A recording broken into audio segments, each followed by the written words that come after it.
So this is happening in Barnstable County, Massachusetts.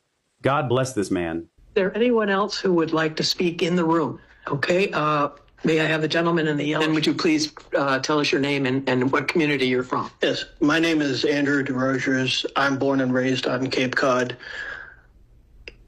I appreciate that many people here have different points of view, and that's fine.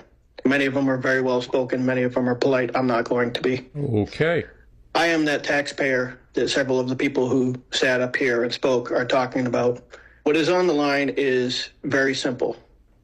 It is a declaration of your allegiance either to the American citizen, the legal tax-paying American citizen, or the chosen community of foreign nationals who have been trafficked into this country for purposes of census data, for purposes of seats, for purposes of power, and for purposes of taxes. I am sick to effing death of paying for such bull, and I'm sick to death of being lectured about compassion, about patience and understanding.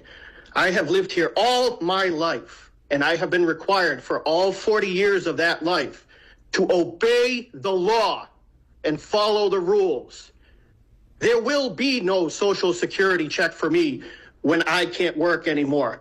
I have never once received any of the benefits that have been spoken of here. Nobody is beating down my door to help me fix up my house so that it doesn't collapse on me or lower the cost of the electricity that I have to pay. I don't get health insurance. I can't afford it. But I am punished by this state for not being able to afford it so that people who are in this country illegally can benefit from it and go see the doctor whenever they want. And that is a fact, and I am sick of it. I am not an ununderstanding individual. I am not an uncompassionate individual. But my generosity has been abused, and I am sick of it. I am sick of being treated as an indentured servant to foreign nationals in my country and in my community. And I don't give a whose feelings that hurts. So you can either approve this measure and show legal, law-abiding, tax-paying citizens that they do not matter to you, or you can reject it and show them that you are listening. Those are the only two options. And for the record, I traveled abroad to a foreign nation, and you would not believe the amount of documentation I was required to have on me at all times and show whenever anybody asked. And you can bet your ass if I broke their laws, they would have nailed my ass to the wall. And I was very well behaved over there, and I was very respectful to the people because I was a guest in their country. I wasn't due anything.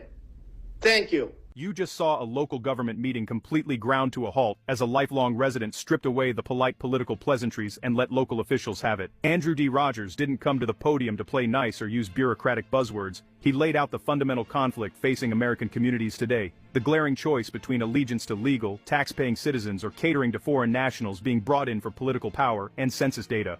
After working and obeying the law on Cape Cod for 40 years, Rogers called out a system that punishes struggling locals, while handing out benefits to those who bypass the law. Rogers gave voice to the millions of working-class Americans who feel completely abandoned by their own government. He pointed out the painful reality. No one is beating down his door to fix his collapsing roof, lower his electricity bills, or hand him affordable health insurance. Instead, he watches his hard-earned tax dollars get funneled into programs for individuals who haven't paid into the system. His generosity hasn't disappeared, but it has been abused, leaving him feeling like an indentured servant in his own hometown. Rogers brought the argument home by highlighting the blatant double standard of international travel. He noted that when Americans travel abroad, they are forced to carry extensive documentation, follow every strict rule, and respect foreign laws because they know the consequences of breaking them. Why is America the only place where the host nation is expected to bow down to guests while its own citizens get pushed aside? He left the commissioners with a stark ultimatum: either prove to legal taxpayers that they matter, or show them that they are completely ignored. If you're tired of local politicians ignoring everyday citizens to fund globalist agendas, smash that subscribe button right now. We're here to bring you the truth the establishment tries to silence. Andrew D. Rogers didn't just vent. He stood up and became the voice of every American taxpayer who is sick of being gaslit by the political class.